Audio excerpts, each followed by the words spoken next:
Hi guys, welcome to முப்படை training academy. So இன்னைக்கு நம்ம பார்க்க போறது என்னன்னு பாத்தீங்கன்னா, கவன் டெஸ்ட்டுக்கான தேர்ட் சைக்காலஜி வீடியோக்கான எக்ஸ்பிளனேஷன் தான் பார்க்க போறோம். ஸோ நான் ஆல்ரெடி 2 வீடியோ போஸ்ட் பண்ணிட்டேன்.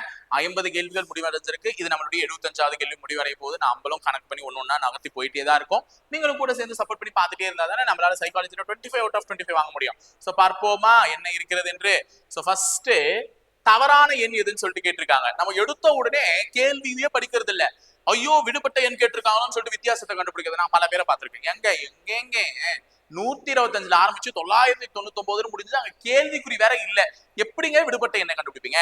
இது என்ன கேள்வி? தவறான எண் எதுன்னு கேட்டிருக்காங்க. இந்த 4 எண்கள்ல ஏதோ ஒரு எண் தவறான எண். அது என்னன்னு கேட்டிருக்காங்க. 125 251 602 999 அப்படின்னு சொல்லிட்டு கேட்டாங்கன்னா 999 தான் மிகச்சரியான விடை. தவறு. ஏனென்றால் மீதம் இருக்கக்கூடிய அனைத்து எண்களையும் நீ கூடுதலாக கூட்டும் பொழுது உனக்கு கிடைக்கப்பெறுவது 8. 2 7 7 ஒரு 1 8, 2 5 7 7 ஒரு 1 8, 6 ஒரு 0 6, அந்த 6ஓட 2 கூட்டினா 8. அப்ப எல்லாத்தையும் கூட்டினா உனக்கு 8 கிடைக்குது. 999 கூட்டி உனக்கு இது பண்ணா உனக்கு 8 கிடைக்காது. சரியா? அதனாலதான் 8 இல்லாத ஒரு காரணத்தினால 999 வெளியே போச்சு.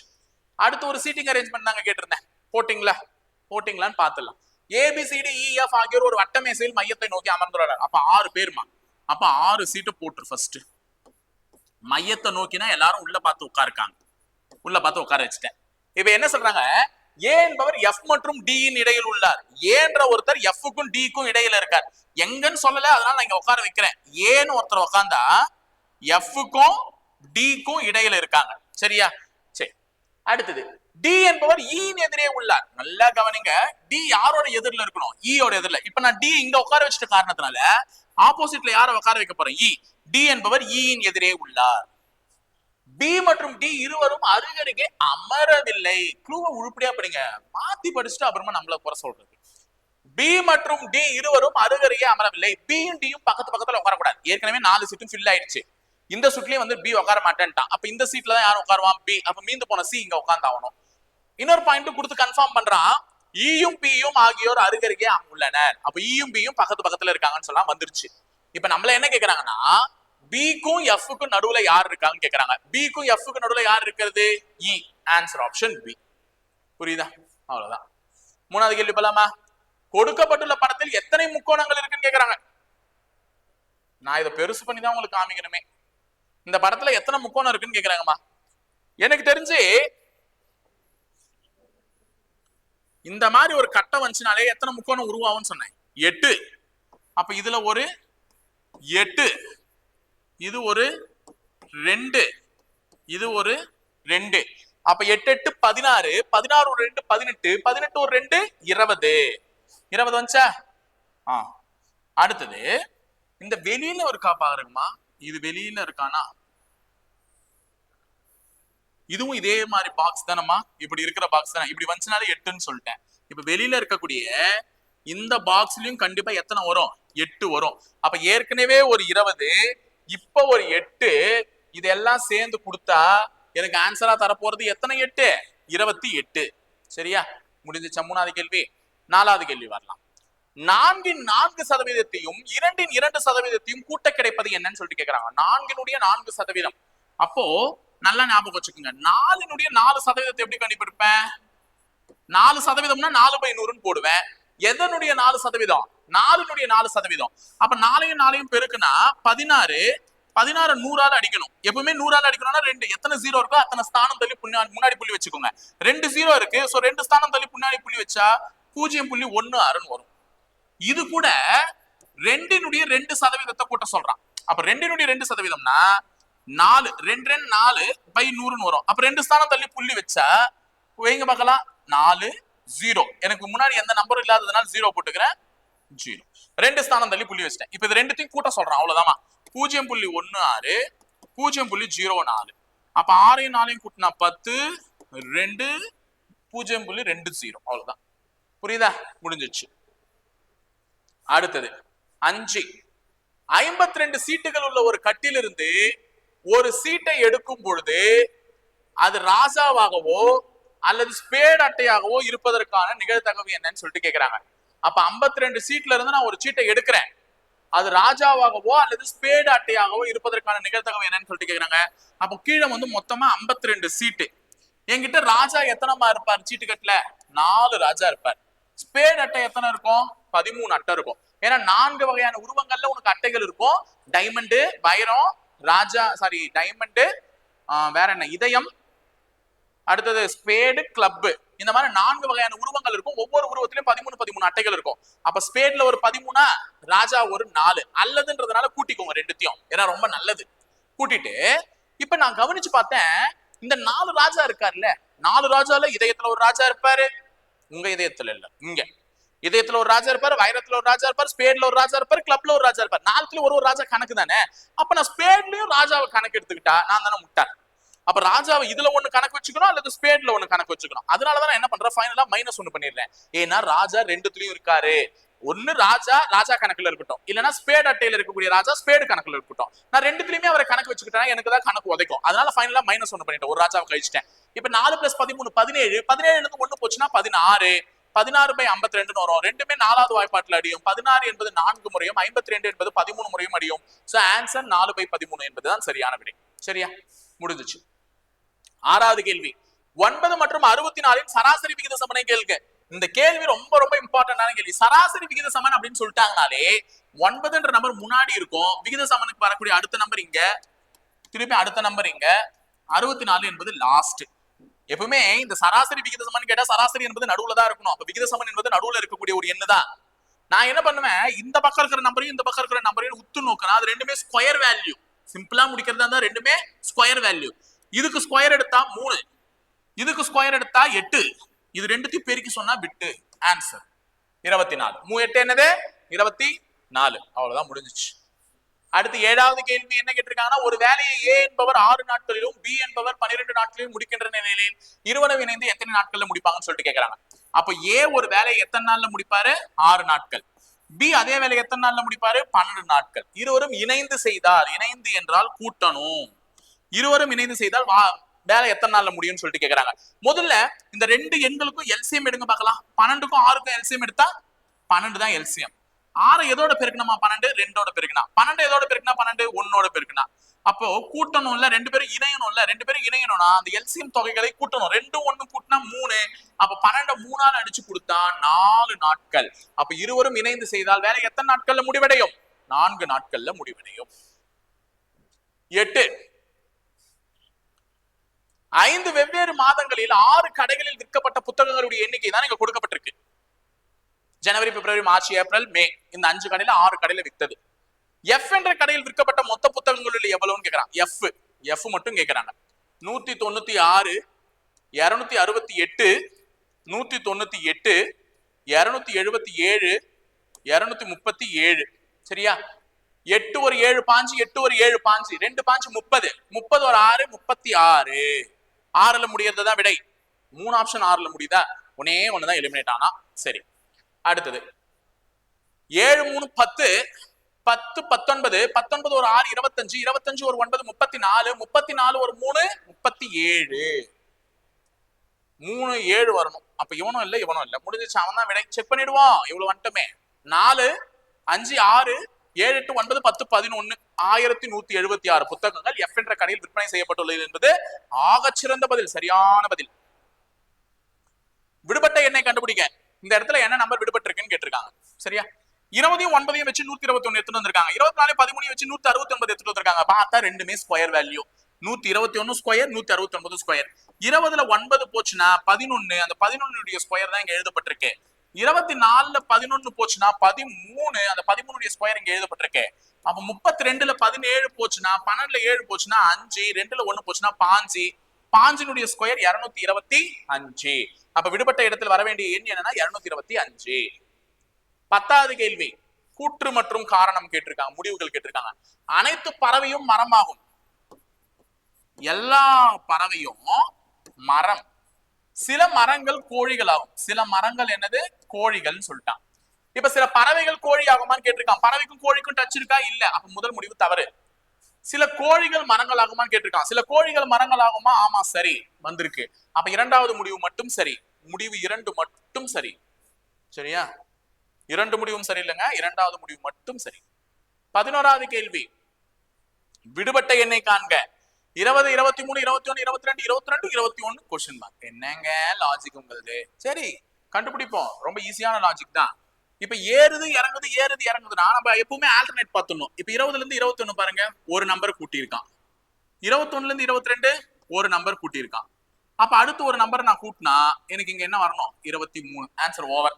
23 இருக்கா? இருக்கு.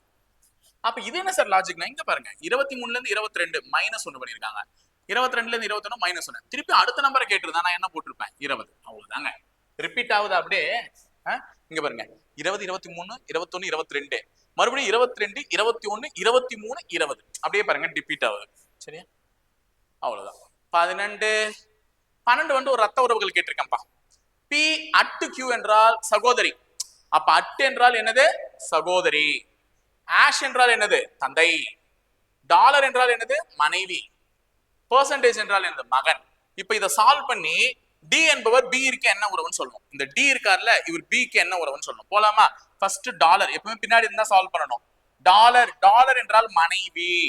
அப்போ ஈனுடைய மனைவி தான் யாரு? டி. அப்ப இவங்க புருஷன், அவங்க பொண்டாட்டி, ரெண்டு பேரும் கணவன் மனைவி. டாலர் என்றால் மனைவின்னு கொடுத்திருக்காங்க. அப்போ யாருக்கு யார் மனைவி? டி என்பவர் ஈயின் மனைவி. முடிஞ்சிருச்சு. அடுத்தது என்ன சிம்பிள் இருக்கு? அட்டு இருக்கு. அட்டு என்றால் சகோதரி. யாருக்கு யார் சகோதரி? டிக்கு சகோதரி. மச்சினிச்சு வராங்களா அப்ப உள்ள கேரக்டருக்குள்ள? யார் அது? சி. சகோதரி. ஓகேவா? டியினுடைய சகோதரி சி. டியினுடைய சகோதரி. அடுத்தது ஆஷ் என்றால் தந்தை. அப்ப ஆஷ் என்றால் தந்தை. சியினுடைய தந்தை தான் யாருன்னா பி. தந்தை என்றால் பிளஸ். சகோதரிக்கு மைனஸ் போட்டுக்கலாம். சரியா? அப்போ பியினுடைய குழந்தைகள் தான் இந்த சியும் டியும்.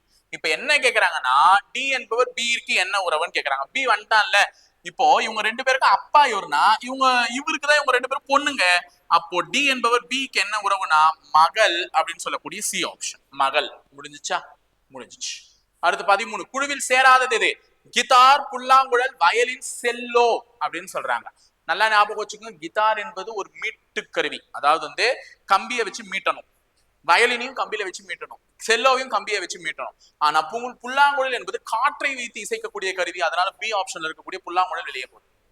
14, ஒரு மேசை ரூபாய் 1500க்கு வாங்கி அதை 6% நஷ்டத்திற்கு விற்றால் விற்பனை விலை என்னன்னு கேக்குறாங்க. அப்ப 1500 ரூபாய்க்கு வாங்குறாங்க. எவ்வளவு சதவீத நஷ்டம்? 6% நஷ்டம். நஷ்டம்னா கம்மியாகுது. நான் இப்போ இந்த தொகையை பார்க்கும் போதே நல்லா ஞாபகம் வச்சுங்க. 1500 என்பது 100%. அதுல 150 என்பது 10%. வெறும் 15 என்பது 1%. அவ்வளவுதாங்க. தெரிஞ்சுக்கோ. அப்படியே 0 கம்மியாக இந்த நம்பரும் கம்மி பண்ணிருக்கோம். அவ்வளவுதான். 150 10%, 15 1%. நமக்கு 6% நஷ்டம் கேட்கறாங்கல்ல. 1% பாஞ்சு 6%, பாஞ்சு 6ஆல பிரிக்கும். 5 30, 1 6 90. அப்ப 90 ரூபாய் நஷ்டம் ஏற்பட்டிருக்கு. அப்ப 1500ல 90 ரூபாய் நஷ்டம் போச்சுன்னா உனக்கு விலை எவ்வளவு? 1410 ரூபாய். அப்படியே போட்டுலாம், மனக்கணக்கு தான் போடலாம், ரொம்ப கஷ்டமாலாம் இல்ல. அடுத்து ஒரு டைரக்ஷன் சென்ஸ் கேட்டிருக்காங்க.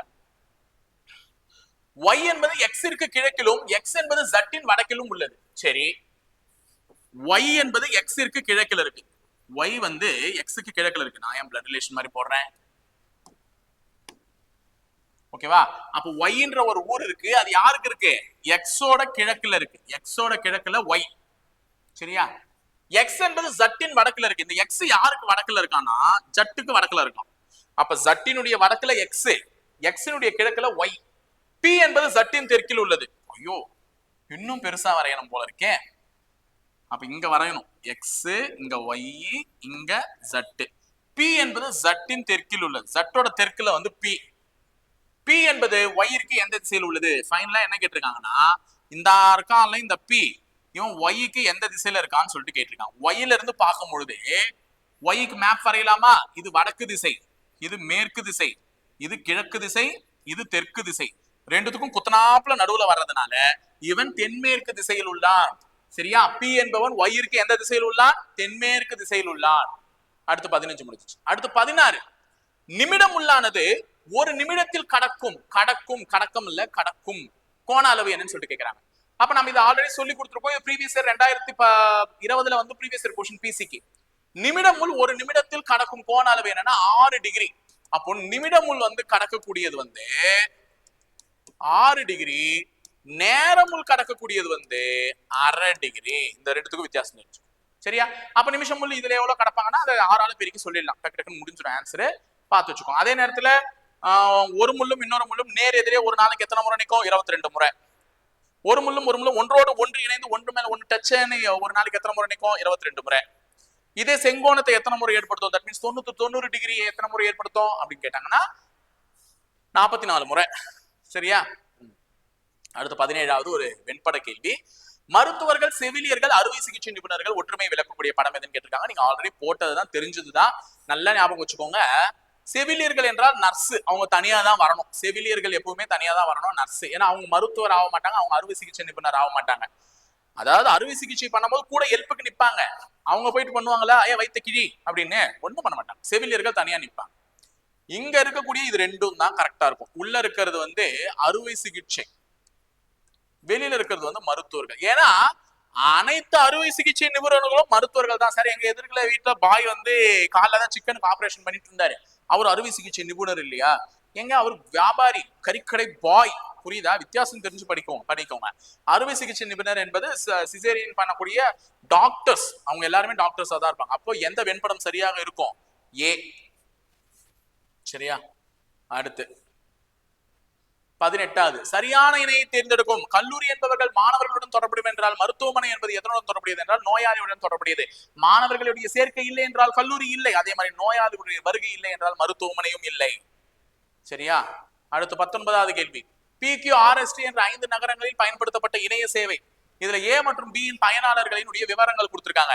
எந்த நகரத்தில் B என்ற இணைய சேவையை A என்ற இணைய சேவையை காட்டிலும் 20% பேர் பயன்படுத்துகின்றன அதிகம்?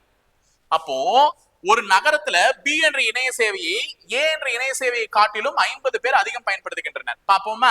இப்ப இங்க பாருங்க, நல்லா கவனிச்சுக்கோங்க. கோடு இப்படி போட்டிருந்தா A, சைடுக்கா போட்டிருந்தா B. அப்ப இது A, இது B.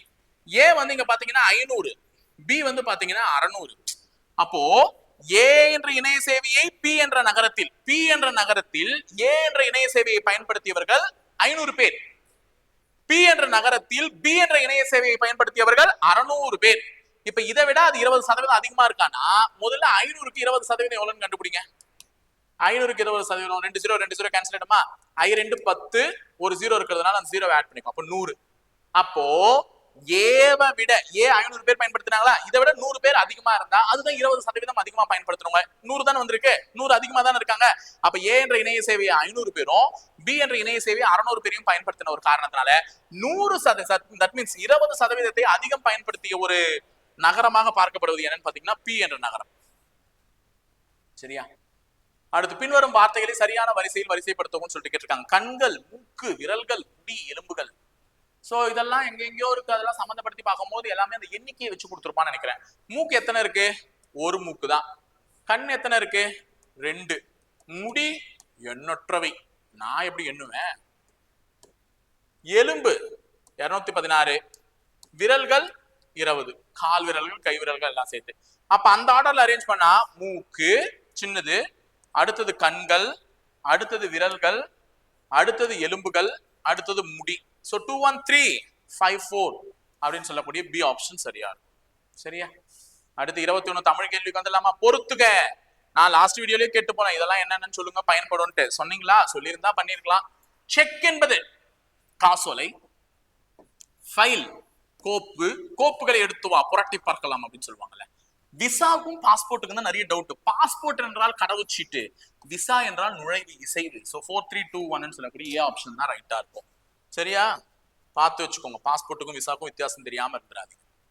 அடுத்து 22 பிரித்து எழுதுக. வேர் இல்லை, வேர் கூட்டல் இல்லைன்னு சொல்லிட்டு முதல் ஆப்ஷன் போட்டுற போற. தப்பு. வேறு கூட்டல் இல்லை, அந்த வேர் வந்து வேர் இல்லைன்னு வந்துரும், இந்த வேரா வந்துரும். சரியா? அங்க கொடுத்திருக்கிற ரீ, இங்க கொடுத்திருக்கிற ரீ மாற்று கருத்துக்கள் இருக்கு, பாத்துக்கோங்க. அடுத்து 23 சொற்களை ஒழுங்குபடுத்தி சொற்றொடர் ஆக்குக. மழை காலத்தில் வைக்காதீர் காலை தெருவில், தெருவில் வைக்காதீர் காலை மழை காலத்தில், மழை காலங்களில் தெருவில் காலை வைக்காது. இதுதான் சரியா இருக்கு. சொற்களை ஒழுங்கு தொடர்படுத்தினால் இதுதான் சரியா வரும். ஏன்னா மழை காலங்களில் தெருவில் காலை வைக்காதே அப்படின்னு தான் என்னால சொல்ல முடியும். அடுத்து 24 பொய் கூட்டல் அகற்றும் என்பதனை சேர்த்து எழுத கிடைப்பது பொய் அகற்றும். ஏன்னா இங்க இருக்கக்கூடிய ஈ பிளஸ் இங்க இருக்கக்கூடிய ஆ ரெண்டும் சேருவதன் மூலமாக உடல் மேல் உயிர் வந்து ஒன்றுவது இயல்பே என்ற புணர்ச்சி வீதியின் அடிப்படையில் யா என்ற வார்த்தை தோன்றும். அப்போ பொய் அகற்றும் அதுதான் வரும். சரியா? பொய் அகற்றும். கிளி சும்மா கிளி அப்படின்னு வந்திருக்கு கடைசியா. கிளி கிழி கிளி சொற்களுக்கு சரியான பொருள் வேறுபாட்டை தேர்வு செய்க. இந்த கிளி என்றால் பறவை, பறக்கக்கூடிய ஒரு பறவை. அப்ப மூணாவது இடத்துல பறவைன்னு கொடுத்துருக்கணும். அப்ப மூணாவது இடத்துல பறவைன்னு கொடுக்காததுனால இவங்க 2 பேரும் தப்பிச்சிட்டாங்க. ஒரு பறவை, இவங்க 2 பேர்ல தான் யாரோ ஒருத்தர் ஆன்சர் இருக்காங்க. இந்த கிளி என்றால் கிழித்தல். அவளை கிழி கிழி கிழிச்சுட்டு இங்க கலாமாஸ்டர் சொல்லுவாங்கல்ல அந்த கிளி. கிளி என்றால் பயம். கிளி என்றால் என்னது? பயம். அப்படியே உதறி தள்ளிடும். என்னடா இது அப்படின்னு சொல்லிட்டு பயத்துல என்ன பண்ணுவாங்க, நடுங்க ஆரம்பிச்சிடுவாங்க. அந்த கிளி விழுந்துச்சுன்னு சொல்லுவாங்க, பயம். ஓகேவா? சோ இன்னைக்கான பிசி அல்டிமேட் கவன் 3க்கான எக்ஸ்பிளனேஷன் வீடியோ பார்த்து முடிச்சாச்சு. அடுத்தது கவன் 4க்கு தான் வெயிட் பண்றீங்களா? கண்டிப்பா வெயிட் பண்ணி தானே ஆகணும். நாளைக்கு பார்க்கலாம், சந்திப்போம். தேங்க்யூ.